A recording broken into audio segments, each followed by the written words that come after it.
Hello అండి, అందరికీ నమస్తే. వెల్కమ్ టు వారణాసి వంటిల్లు. అందరూ ఎలా ఉన్నారు? బాగున్నారా? నేను బాగున్నా. మనమందరం హెల్దీగా, హ్యాపీగా, ఆరోగ్యంగా ఉండాలని ఎప్పుడూ కోరుకుంటూనే ఉంటాను. అదే ఇవాళ కూడా కోరుకుంటున్నాను. సరే, ఈరోజు నేను ఏం చేయబోతున్నాను అంటే మరి ఇంట్లో అన్ని తలా కొద్దిగా మిగిలిపోతాయండి. మన వంకాయ కూర చేశాను కదా, వంకాయ కూర మా వారి వంకాయలు ఎక్కువ తీసుకొచ్చారు. అందుకని కొన్ని వంకాయలు మళ్ళీ చేద్దామని చెప్పి దాచిపెట్టాను అనమాట. అన్ని రకాలు వేసి ఒక కూర చేసేద్దామని చెప్పి అనుకుంటున్నాను. సూపర్ టేస్టీగా ఉంటుందండో, ఇది చాలా బాగుంటుంది తెలుసా. చపాతీ, పూరి, పుల్కా, రైస్లోకి ఆహాహా, ఇంకేం చెప్పాలి, అద్భుతంగా ఉంటుంది అనుకోండి. ఆలస్యం చేయకుండా నేనేం చేస్తాను, నేను ఎలా చేస్తానో మీకు చూపించేస్తాను. మీరు కూడా చూసి చేసేసుకోండి, సరేనా? ఏమేమి ఉన్నాయో చూపిస్తారండి. మిగిలిపోయినవన్నీ మిగుళ్ళు తగుళ్ళు ఉంటాయి కదా, అవన్నీ కూడా కలిపేసి మనం కూర చేసేసుకుందాము. టేస్టీ చేసుకుందాం, అదిరిపోద్ది. ఇదిగోండి మన మిగిలిపోయిన కూరలు: వంకాయలు, ఆలుగడ్డలు, అలాగే 2 టమాటాలు, క్యారెట్, శనగలు, ఇవన్నీ కలిపి మనం ఒక సూపర్ టేస్టీగా ఉండే కూర రెడీ చేసుకుందాం. అది కూడా ఉల్లి వెల్లుల్లి లేకుండా చేసుకుందామే. కావాలనుకున్న వాళ్ళు ఉల్లి వెల్లుల్లి యాడ్ చేసుకోండి. ఇవన్నీ కూడా శుభ్రంగా కడిగేసుకుని ఇవి ఉప్పు నీళ్ళలో తరుక్కోవాలి. ఇవి మామూలుగా తరిగేసుకోండి. ఇవన్నీ కట్ చేసేసి నేను పక్కన పెట్టుకుంటా. పటాపట్ మనకి కూర వేసేసుకుందాం. చూడండి, మనం కూర ముక్కలన్నీ కట్ చేసేసుకున్నాము. ఉప్పు నీళ్ళల్లో వంకాయలు కట్ చేసుకున్నా, అలాగే ఈ శనగలు మీరు చూసారు కదా, అలాగే టమాటో ముక్కలు, అలాగే ఆలు, క్యారెట్ ఇలా నీళ్ళల్లో తరిగేసుకున్నాను. ఇట్లా కట్ చేసి పెట్టుకున్న తర్వాత ఇప్పుడు మనం ఏం చేద్దాము అంటే స్టవ్ వెలిగించుకుని నేను కుక్కర్లోనే చేసేస్తానండి. చాలా చక్కగా అయిపోతుంది. మీకు ఆయిల్ తక్కువగా చేసుకోవాలి అనుకుంటే కుక్కర్లో చేసుకోండి. ఆయిల్ కొంచెం ఎక్కువైనా పర్లేదు అనుకుంటే మీరు విడిగా చేసుకోండి. నేను ఎప్పుడు కుక్కర్లోనే చేస్తాను, ఆయిల్ తక్కువగా వాడతాను కాబట్టి ఇలా చేసేస్తాను అనమాట. అందులోనూ తొందరగా కూడా అయిపోతుందండి. దీన్ని ఊరికే కూర్చొని కలపాల్సిన అవసరం లేదు, మన పని చూసుకోవచ్చు. కుక్కర్ ఒక 2 విజిల్స్ వచ్చిన తర్వాత ఆపేసుకోవచ్చు అనమాట. అలా అంత సులభమైన పద్ధతులు. ఆయిల్ వేసుకుందాము. కొంచెం వేస్తాను ఉండండి, మరి పోపు వేగాలి కాబట్టి ఇంకొంచెం వేస్తాను. చాలండి.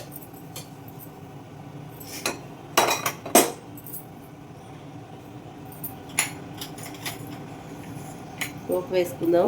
అది ఆయిల్ వేడైంది కాబట్టి ఇదిగోండి ఆవాలు, కొన్ని ఆవాలు వేసి ఆవాలు చిట్టుపట్లు ఆడిన తర్వాత మిగిలిన పోపు వేసుకుందాం. ఆయిల్ తక్కువ వేసినప్పుడు ఇలా పక్కకు పెట్టుకోండి. పక్కకు పెట్టుకుంటే ఒక పక్కకు వస్తుంది, గుంటలాగా వస్తుంది చూసారా. ఇలాగా వచ్చినప్పుడు ఇట్లా దీంట్లోనూ వేగిపోతుంది. వంట చేస్తూ ఉంటే ఆటోమేటిక్గా మనకి అర్థమైపోతుంది. చేస్తూ ఉంటే అదే మనకి ఒక్కొక్కటి మనకి బోధపడుతుంది అనమాట. ఇదిగోండి వేగింది కాబట్టి ఇప్పుడు శనగపప్పు వేద్దాం.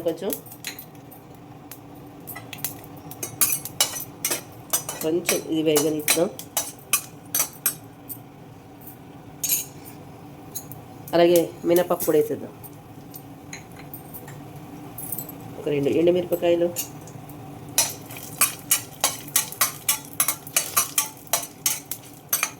ఇలా వేగనిద్దాం. చూసారా వేగుతుంది. ఇప్పుడు మనం ఇదిగోండి కలోంజీ సీడ్స్ వేసుకుందాం. కొంచెం కలోంజీ విత్తనాలు, అలాగే జీలకర్ర. కలోంజీ అనేది మీరు స్కిప్ చేసేసుకుంటే చేసుకోవచ్చు, ఆప్షనల్ అనమాట. మాడిపోకుండా చూసారా మాడిపోతున్నప్పుడే ఇదిగోండి కరివేపాకు, అలాగే పచ్చిమిరపకాయలు వేసి పటాపట్టని వేసేసుకోవాలి. చక్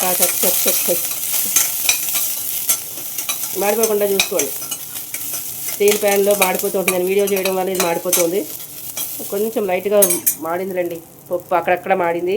ఆయిల్ తక్కువ కదా, అందుకని ఏం ప్రాబ్లం లేదు. నాకైతే అడ్జస్ట్ చేసుకుంటాను. మీరైతే మీరు కొంచెం జాగ్రత్తగా చూసుకుని వేసుకోండి. ఇంకా పోపు అంతా వేస్ట్ చేయలేనుకున్నాను.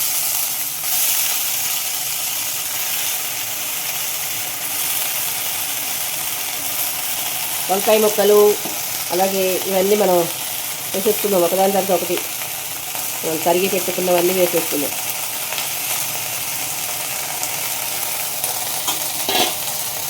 అలాగే టొమాటో, శనగలు,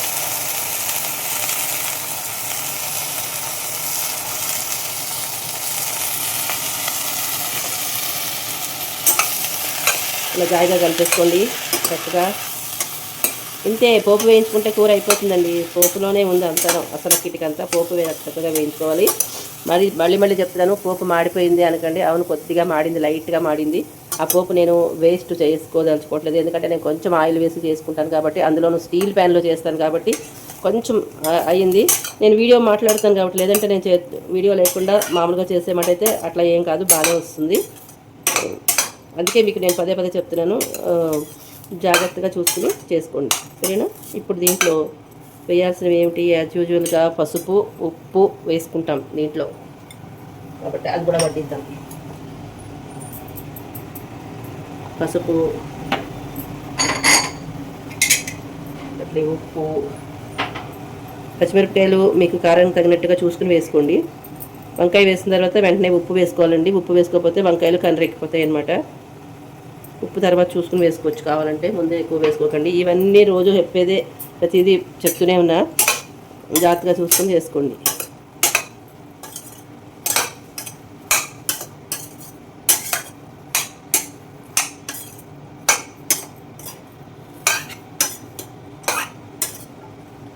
ఇది ఒకసారి దీంట్లో మనం కొంచెం నీళ్లు పోసుకుని కుక్కర్ మూత పెట్టేసుకుందాం. ఇదిగోండి, కొంచెం నీళ్లు పోద్దాం.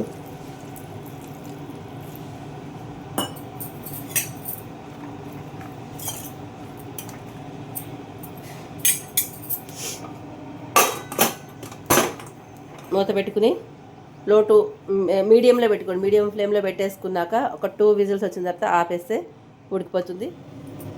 కుక్కర్ అయితే చల్లగా అయిపోయిందండి. చూద్దాము.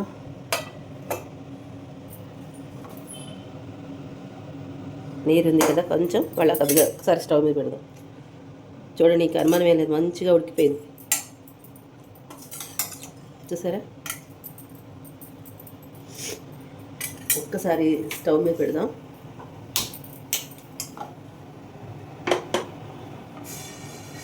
ఇప్పుడు కొత్తిమీర నా దగ్గర ఎక్కువగా ఉంది, అందుకని ఇంత కొత్తిమీర వేస్తున్నా.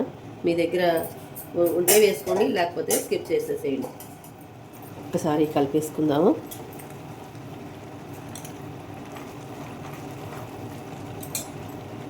శనగలు కూడా ఉడికిపోయి చూసారా చక్కగా. ఇప్పుడు మీరు ఉప్పు చెక్ చేసుకోండి, ఉప్పు కారాలు చెక్ చేసుకోండి. దీంట్లో నేను కొంచెం పొడి కారం వేస్తాను. నేను ఇంకా చెక్ చేయలేదు, ఇప్పుడే కదా మూత తీసా. ఇట్లా ఒకసారి కలిపేసుకుంటాం.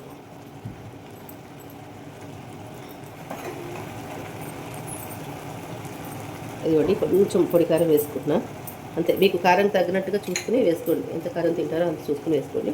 ఒకసారి కలిపేసి ఆపేసుకోవడమేనండి, ఇంతే. చాలా సులభంగా అయిపోయింది చూసారా, తక్కువ ఆయిల్తో అయిపోతుంది. అలాగే మనం ఊరికే కలపాల్సిన అవసరం లేదు. ఇలా కొంచెం నీళ్ళు పోసేసుకుని కుక్కర్లో ఇలా మూత పెట్టేసామే అనుకోండి, చక్కగా దగ్గరగా ఉడికిపోయి కూర్చుంటుంది అనమాట. ఇలాగా